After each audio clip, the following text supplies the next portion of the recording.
नमस्कार। क्षेत्रीय असमानता के दुष्परिणाम पर आज हम बात करेंगे।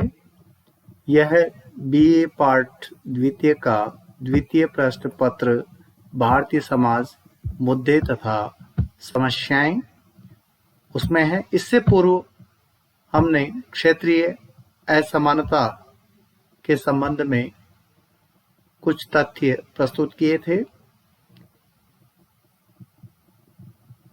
आज उसी के दुष्परिणाम पर हम बात करने जा रहे हैं। क्षेत्रीयता के कई दुष्प्रभाव उजागर हुए हैं, जैसे राजनीतिक दलों में सांप्रदायिकता पनपी है, क्षेत्रीय पक्षपात की भावना, अंतर क्षेत्रीय तनाव एवं संघर्ष, भाषावाद व आर्थिक तथा राजनीतिक हित को लेकर टकराव उत्पन्न हुए हैं। इससे क्षेत्रीय अहमवाद अर्थात अपने ही क्षेत्र को प्रधानता देने की प्रवृत्ति को बल मिला है। प्रांतों में अधिकाधिक स्वायत्तता और अधिकारों की मांग की है, जिसके परिणाम स्वरूप प्रत्यक्षतावादी विचारों ने जोर पकड़ा है। इन सभी ने प्रजातंत्र और राष्ट्रीय एकीकरण के लिए खतरा उत्पन्न किया है। इसके कुछ दुष्परिणाम सामने आए हैं, उसी पर बिंदुवार हम बात कर रहे हैं। पहला, विभिन्न क्षेत्रों में संघर्ष। क्षेत्रवाद ने विभिन्न क्षेत्रों के बीच तनाव एवं संघर्ष पैदा किया है। प्रत्येक क्षेत्र यही चाहता है कि उसके यहाँ कोई कारखाना लगे, प्रोजेक्ट शुरू हो, विश्वविद्यालय खुले और उसे ही केंद्र द्वारा अधिक सहायता प्रदान की जाए। दूसरा, राज्य एवं केंद्र के बीच तनाव। क्षेत्रवाद को लेकर राज्यों एवं केंद्र के बीच तनाव पैदा हुआ है। केंद्र सरकार जब किसी पिछड़े राज्य के हितों का अधिक ध्यान नहीं रखती है, तो वह केंद्र से रुष्ट होकर आंदोलन करता है, या किसी क्षेत्र को अधिक सहायता दे दी जाती है तो दूसरे क्षेत्र वाले रोष प्रकट करते हैं। तीसरा, स्वार्थी नेतृत्व का उदय।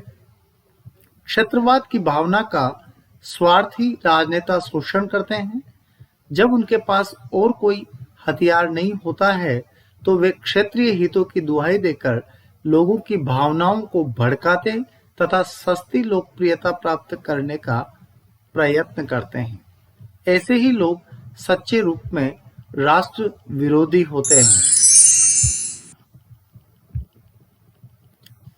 चौथा, भाषावाद का उदय। प्रत्येक क्षेत्र का संबंध एक भाषा विशेष से भी है। जब कभी क्षेत्रवाद का नारा बुलंद किया जाता है, तो भाषा की समस्या भी उठ खड़ी होती है। भाषा को लेकर लोगों में तनाव पैदा हो जाता है, क्योंकि प्रत्येक व्यक्ति का अपनी मातृभाषा के प्रति मानसिक तनाव पाया जाता है। पांचवा, राष्ट्रीय एकता एवं प्रजातंत्र को खतरा। क्षेत्रवाद के कारण पारस्परिक तनाव, द्वेष एवं संघर्ष पैदा होता है, जो राष्ट्र एवं प्रजातंत्र विरोधी है। क्षेत्रवाद एकता के स्थान पर पृथक्करण पर जोर देता है। क्षेत्रवाद की भावनाओं को दूर कैसे किया जाए, इससे संबंधित कुछ उपाय निम्नानुसार हैं। जैसे, पहले राष्ट्रीय भावना का प्रसार किया जाए। देशवासियों में एकता की भावना का संचार किया जाना चाहिए। इसके लिए चलचित्र, रेडियो, पत्र, पत्रिकाओं, सम्मेलनों, लेख, समाचार पत्र के अलावा भी कई आयोजन किया जाना चाहिए। दूसरा, राष्ट्रीय इतिहास पर बल। लोगों को हमारे गौरवशाली इतिहास की जानकारी कराई जाए तथा उन्हें यह बताया जाए कि किस प्रकार से हमारे राष्ट्रीय नेताओं ने क्षेत्रवाद की भावना का दमन कर देश को एकता के सूत्र में पिरोए। यहाँ भारतीय इतिहास में जो भी महापुरुष रहे हैं, उनके बारे में भी लोगों को अवगत कराया जाना चाहिए। क्षेत्रवादी राजनीतिक दलों पर प्रतिबंध।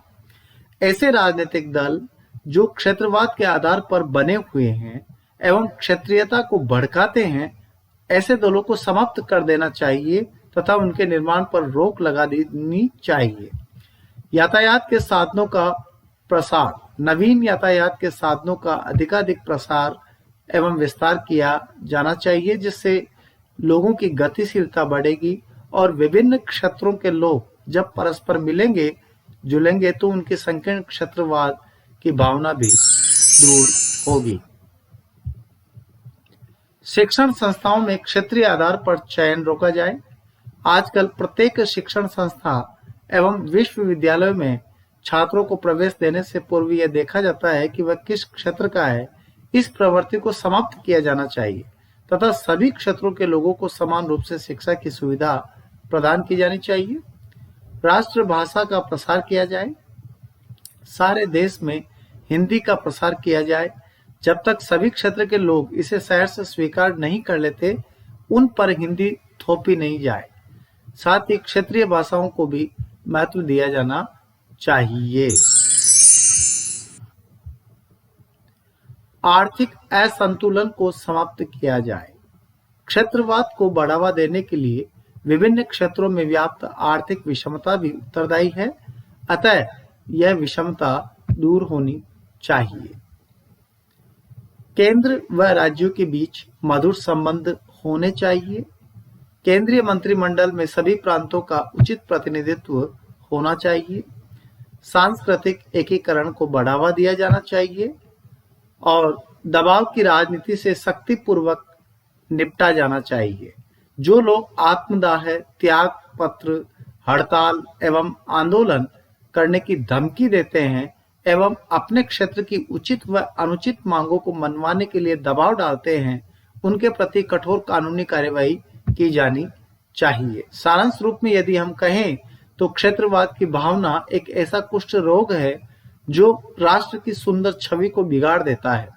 स्वार्थी नेता अपने क्षुद्र स्वार्थ की पूर्ति के लिए क्षेत्रीयता का नारा बुलंद करते हैं, अतः इस धारणा से मुक्ति पाना राष्ट्र हित में आवश्यक है।